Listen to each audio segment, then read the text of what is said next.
Tonight on KPBS Evening Edition, when and where people can live in their cars.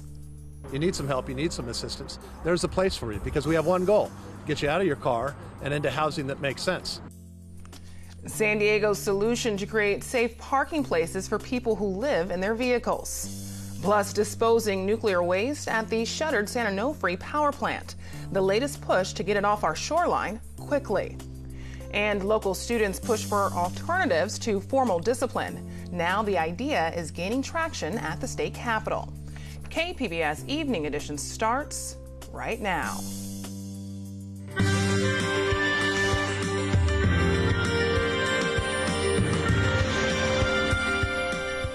Good evening. It's Tuesday, April 16th. Thanks for joining us. I'm Ebony Monet. The city of San Diego is opening its third safe parking lot for people who are homeless. Mayor Kevin Faulconer is pushing a law to ban people from living in their cars. KPBS reporter Matt Hoffman explains why the mayor says it's needed.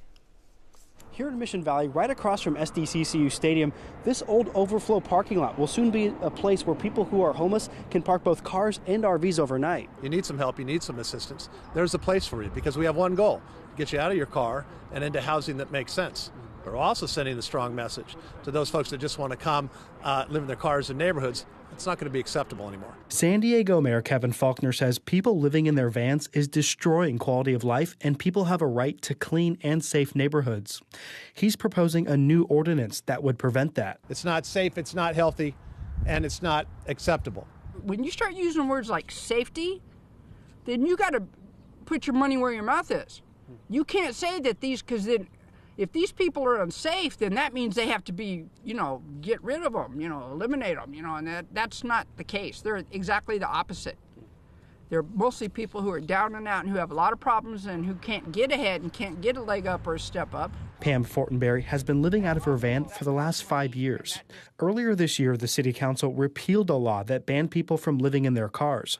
A judge said that law was too vague. Fortenberry doesn't think the mayor needs to propose a new one. If everybody gets all fired up and calls his office and says, hey, why'd you let this law go? Now we're going to have people sleeping out in front of our yard in a Winnebago throwing their crap in our yard. And he believes that. And I say, I think you need to send guys like you or somebody out here and talk and see if that's really going on. Mayor Faulconer says he has received hundreds of complaints regarding trash, drug use, and public urination. We asked the mayor if there was any direct evidence of people doing this. I mean, do you have evidence that these people are? Yeah, you've seen the significant concerns from so many areas all over the city. You've seen some of that behavior and then what was happening in terms of trash and other things. The new lot isn't just a place to park and sleep. Jewish Family Service will have case managers on hand trying to help people get into housing. Life is a lot easier when you're living in your car. You don't have to worry about rent. You don't have to worry about the gas bill. You don't have to worry about cutting the grass or taking out the trash. And so a lot of times people default to what feels easy. The nonprofit runs 2 other similar overnight parking lots and says many of its clients are experiencing homelessness for the first time. They know, the moment they pull in, that get me out of my car, this is not where I want to be.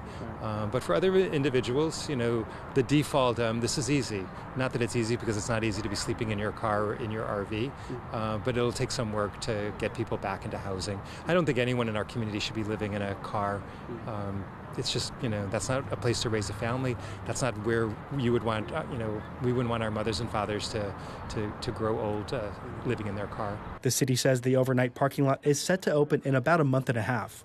Matt Hoffman, KPBS News.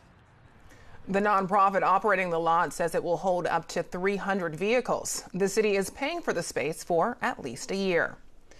Now on hold, the transfer operations for spent fuel at San Onofre. This after a fuel canister nearly dropped 18 feet last summer. KPBS reporter Claire Tragesser shows us a disposal plan being introduced by Congressman Mike Levin.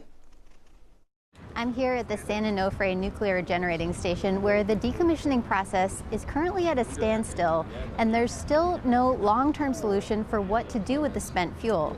But 2 local congressmen who toured the facility today are working on some solutions. When I return to Washington, I'll be introducing new legislation to ensure the spent fuel here at SONGS receives top priority from the federal government for disposal. Congressman Mike Levin says he wants to redo how the Department of Energy decides when spent fuel is collected from the country's various nuclear sites. Right now, the oldest sites are first in line. Levin says he wants to give priority to sites that are decommissioning in densely populated areas and are at highest risk for earthquakes. He says that would put San Onofre at the top of the list. I don't think there is any other site in the United States that has the seismic risk, the population density, and is a decommissioned or decommissioning site. I'm fairly certain that we're the only site quite like it. But even if Levin's bill were passed, there is no permanent place for the spent fuel to go, and no spent fuel is being collected. Congressman Harley Ruda, who represents the Orange County district just north of San Onofre, says the federal government has failed in its planning by only having one site for storing spent fuel. We put all of our eggs in one basket on Yucca Mountain. And going forward, we have to identify more than one site to address the issue. Levin says he plans to propose the bill when he returns to Washington, D.C. Claire Tregesser, KPBS News. Congressman Levin says the best case scenario is San Onofre would be decommissioned in 10 years.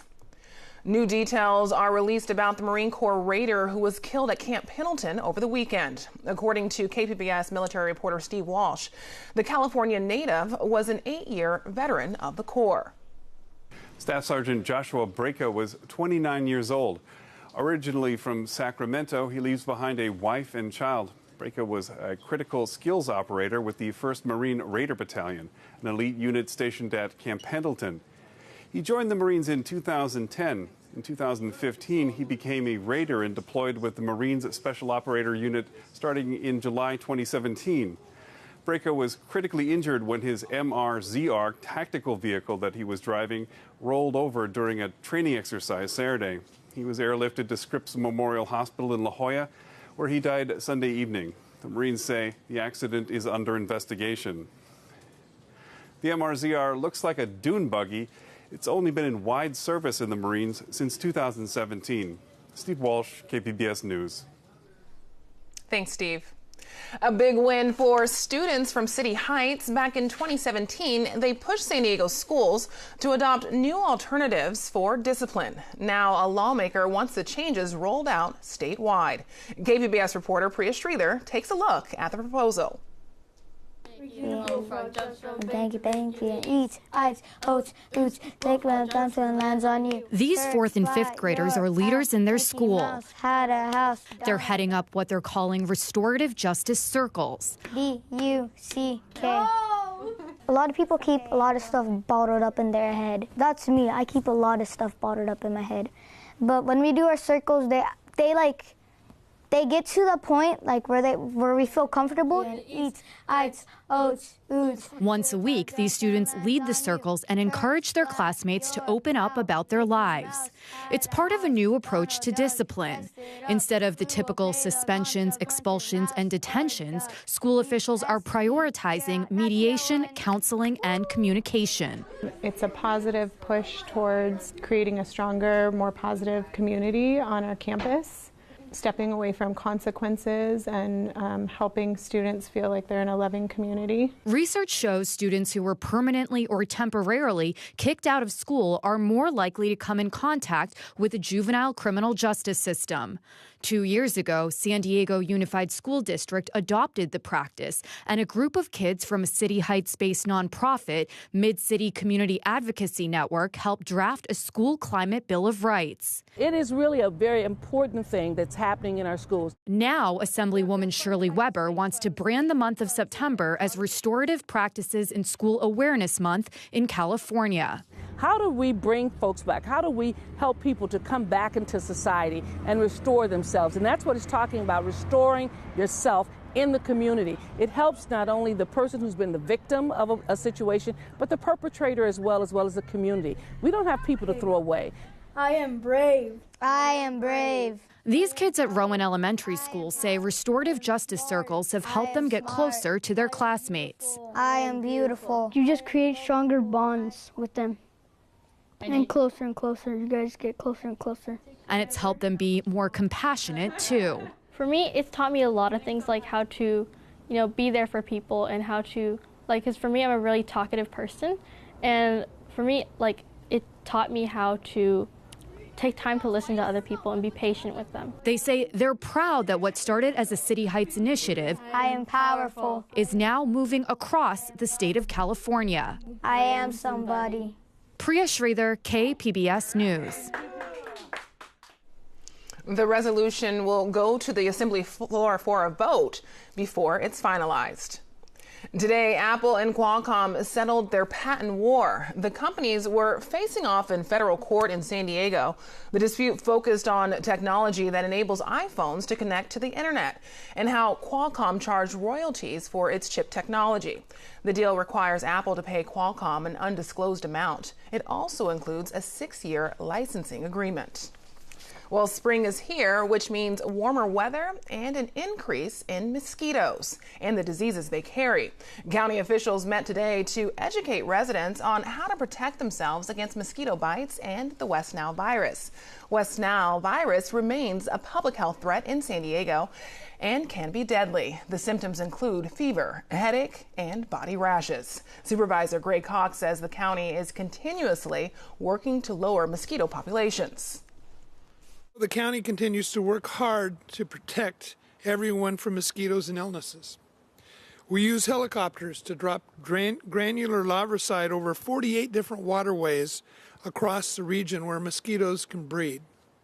The larvicide doesn't hurt people or pets, but it kills mosquito larvae and keeps mosquito populations down. Since 2015, 44 San Diego residents tested positive for West Nile. 6 of them died. San Diego saw some rain in parts of the county today, and it may be the last wet weather we see for a while. Meteorologist Erin Calandra tells us what we can expect. Well, hopefully you had a nice day today. It is getting a bit gusty out there. A couple of showers. We do have a cold front sweeping across the county. Now, with that, we're seeing some weather alerts for the interior parts of San Diego County. We're under a wind advisory until 9 o'clock tonight. We're going to see winds right around 35 miles per hour, but we could see gusts up to 55 miles per hour. That's going to be mostly for those mountain ranges, but the strongest winds will be found in those passes. So be careful if you're traveling. We will see blowing and drifting dust, and that will create some visibility problems. Both hands on those steering wheels if you're traveling out there tonight. Now, here is our satellite. Yikes, we had some rain moving across the area. Really just showers in spots, nothing too heavy, and that's because of a cold front that is just sweeping right through the southwest. Behind that, temperatures are going to drop just a little. So tonight we're at 56 degrees. You'll notice a couple of clouds around, but it is drying out. Oceanside at 45, El Cajon at 51, and Borrego Springs at 56 degrees.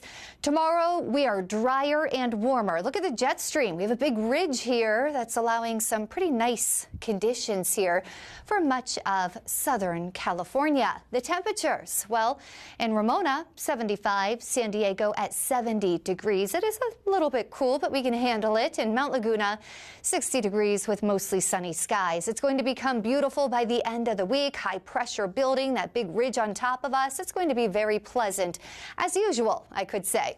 So along the coast, our temperatures are getting up to the 70s for Friday, through Friday, I should say. And then for the weekend, a couple of clouds around. It's going to be in the upper 60s. Inland, we're going to get up to the 80s Thursday and Friday.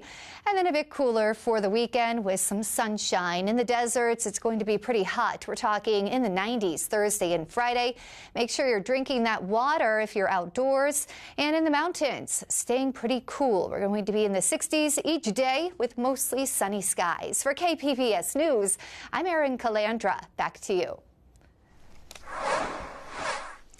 Governor Gavin Newsom is celebrating his first 100 days in office. So far, he's focused on immigration, affordable housing, and he suspended the death penalty.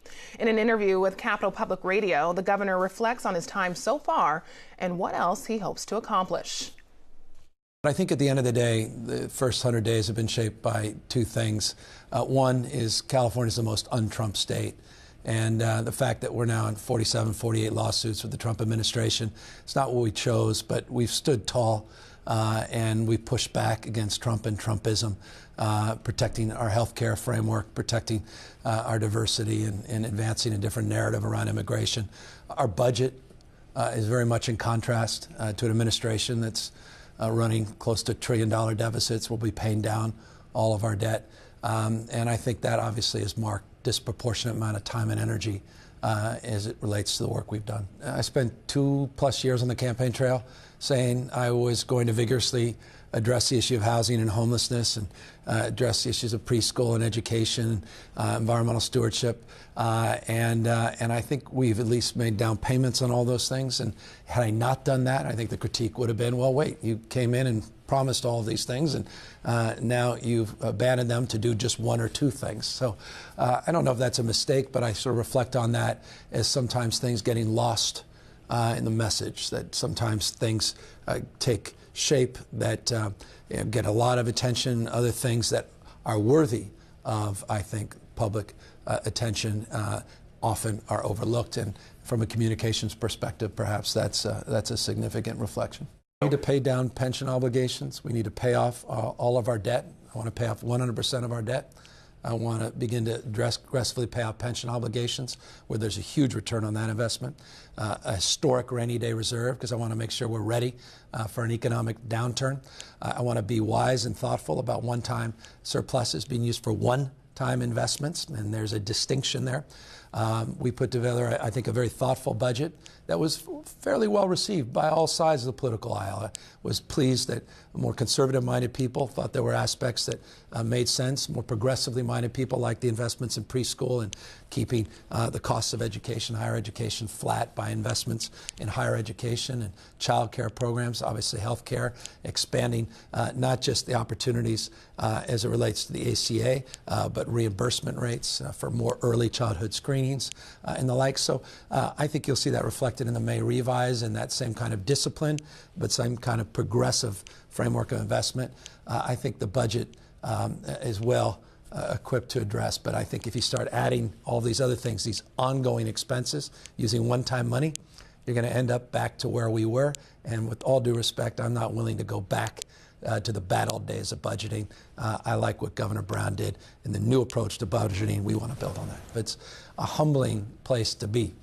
Governor of California, it's a challenging place to be in this moment, being governor of the most un-Trump state in America at a time when you have a presidential election coming sooner than some think, and Speaker Pelosi in your backyard, and an ascendant candidate, and Kamala Harris, and Oversight Committee Chair, and Adam Schiff. California is front and center in the national debate and discourse, and I think one of the points I'm very proud of is California is holding its own. And we're substituting, I think, for leadership at a time when we have a president who's abdicated leadership. He's going in a completely different direction in the state. And to the extent we can keep the ACA together, we can continue to protect and promote our credible diversity. If we can do more on budgeting to sort of send a message that there is a way to be progressive without being profligate, I think all the better for California. And to see more of that interview, visit kpbs.org. Self-driving cars are now up and running in Sacramento. State officials announced an agreement with Phantom Auto to begin testing remote control vehicles. Lawmakers say the testing is an important first step in expanding driverless cars in California and ultimately reducing traffic deaths. It's not a certainty today. This is the testing phase. The DMV, frankly, is doing, I think, a good job at this issue, making sure that we have all the answers before we greenlight this industry. But I think we're testing it out here in Sacramento, and I'm confident in the process. Phantom Auto kicked off the change by offering rides around the Sacramento State campus. I'm Judy Woodruff. Tonight on the NewsHour, amid the ashes, we're in Paris in the wake of the devastating fire that engulfed the Notre Dame Cathedral. Coming up at 7 after Evening Edition on KPBS.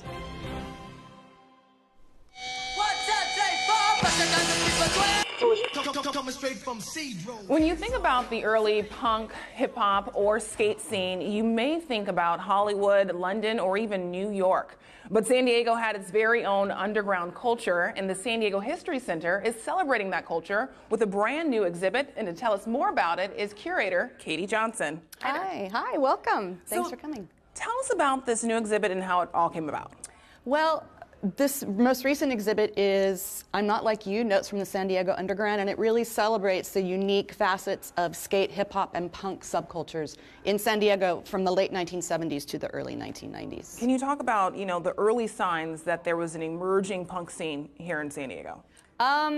It really kind of started in the mid-1970s. I think one of the earliest bands, some people claim it's one of the earliest punk bands in California, is called the Zeros. They're from Chula Vista here in San Diego County. So that was like kind of when things really started germinating in terms of the punk scene in San Diego, and they just took off from there. What's the punk scene really all about? It's a lot of it has to do with kind of outside the mainstream stance, kind of a form of resistance. It's many, many things, and also kind of a DIY ethos or sensibility. A lot of people came up and just learned how to do things themselves and created this really strong scene that has, resonates still today. Punk was very important. And it seems like punk music and punk culture has an element of anti-establishment. Mm-hmm. San Diego has a reputation of being a conservative town. How did that jive in San Diego? Any pushback? The pushback mostly, it wasn't so much from the military. There was a lot of friction between punks and the police back in the day. So there was a lot of, when they'd have shows, the police would show up and the show would end. So there was a lot of kind of cat and mouse game with the police in terms of the punk scene.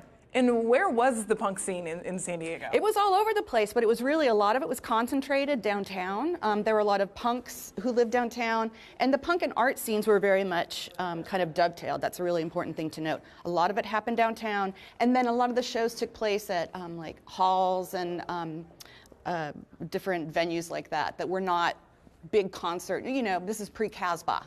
So you can understand the connection between the early punk scene and the early hip-hop scene, but can you talk about what links all three? Because you also have included the skate scene as well. Right. Skate, because I think that they all, at the very core, skate, hip-hop, and punk all have creativity at their core, and a kind of a form of resistance, and this DIY sensibility. They all share this.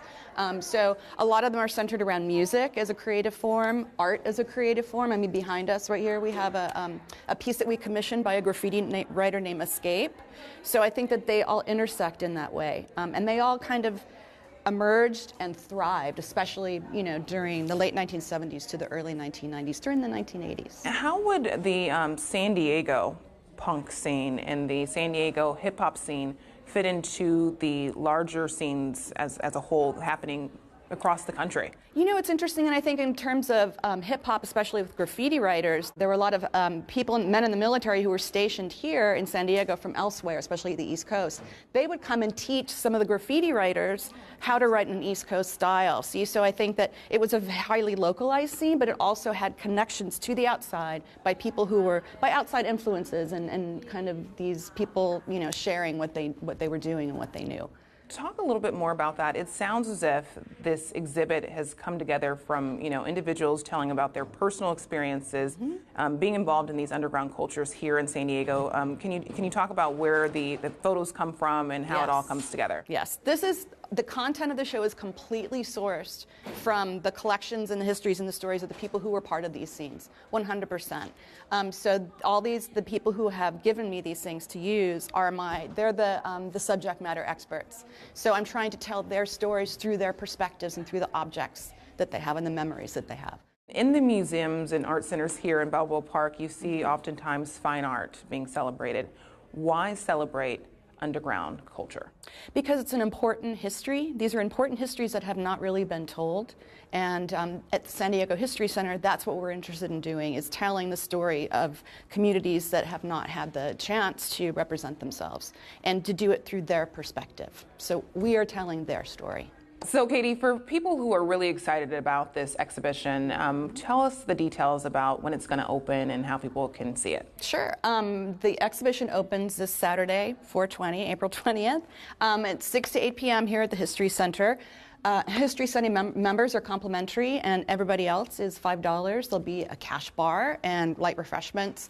And we have a hip-hop and punk playlist made by people who are part of the punk and hip-hop scenes that'll be playing throughout. And it'll be a lot of fun. It's going to be a celebration, and I can't wait to see these members of these three communities coming together and having fun. Thanks so much. You're welcome. Everybody bounce, step on the ball, step on the down, stepping up to my skills, spit up a little. Now for a recap of today's top stories. The mayor announced the expansion of the Safe Parking program. The program is meant to keep people safe while sleeping in their cars overnight. A third lot was added across the street from the Mission Valley Stadium and for the first time will allow recreational vehicles. Congressman Mike Levin is proposing disposal solutions for waste at the San Onofre power plant. He toured the site today and is suggesting prioritizing the spent fuel by population density and earthquake hazard risk. Levin will introduce the bill once he's back in D.C. And San Diego County is entering mosquito season. Officials warn about the threat of West Nile virus, which has been found in mosquitoes here. The county urges residents to take proper precautions to eliminate mosquitoes from homes and protect against bites with repellent.